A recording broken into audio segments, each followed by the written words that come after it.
नमस्कार दोस्तों, आज का जो हमारा लेक्चर है उसमें हम एक्सरसाइज 2.1 के एग्जाम्पल करेंगे क्योंकि लास्ट लेक्चर में हमने जो एक्सरसाइज 2.1 है उसको कंप्लीट कर लिया था।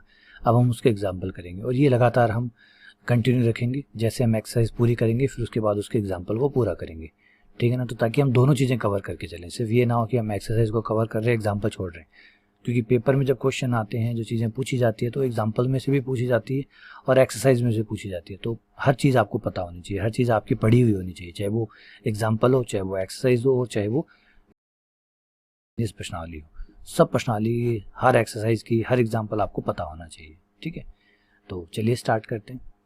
अच्छी बात यह है कि एक्सरसाइज 2.1 में सिर्फ 2 एग्जाम्पल है, 2 ही एग्जाम्पल है। पहला एग्जाम्पल है एग्जाम्पल 1, साइन इनवर्स 1/√2 कि साइन की वैल्यू 1/√2 कब होती है। तो साइन की वैल्यू 1/√2 होती है π/4 पे।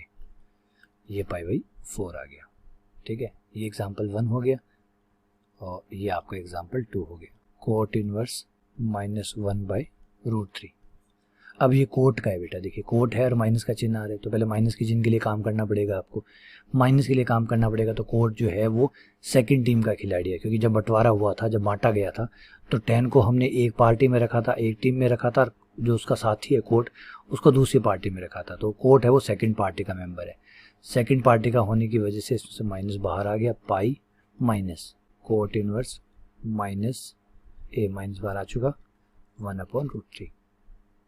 अब आप चाहें तो कोट का अगर आपको मान पता है तो ठीक है, नहीं पता है तो कोट को आप 10 में बदल सकते हैं।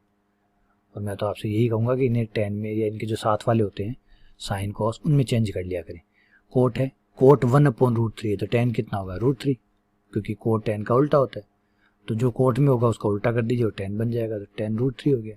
और 10 की वैल्यू बेटा √3 कब होती है, 10 की वैल्यू √3 कब होती है, 10 की वैल्यू √3 होती है π/3 पे, क्योंकि टोटल 60 डिग्री होता है, 60 यानी π/3। एलसीएम ले लीजिए, 3π माइनस पाई डिवाइडेड बाई 3, 2π/3 ये लीजिए। ये हमारी आंसर आ गया। तो उम्मीद करता हूँ कि आपको दोनों एग्जाम्पल समझ में आ गए होंगे। अब आप ये सोचेंगे ये लेक्चर तो बहुत छोटा सा है, बहुत छोटा। बेटा किसी लेक्चर, कुछ लेक्चर में हो सकता है 20-20 एग्जाम्पल भी आ जाए। ये अच्छा है, इसमें 2 ही एग्जाम्पल है तो इतना ही टाइम सही। तो जो वीडियो का साइज़ है, जो लेक्चर साइज़ है, वो डिपेंड करेगा कि क्वेश्चन कितने है ना।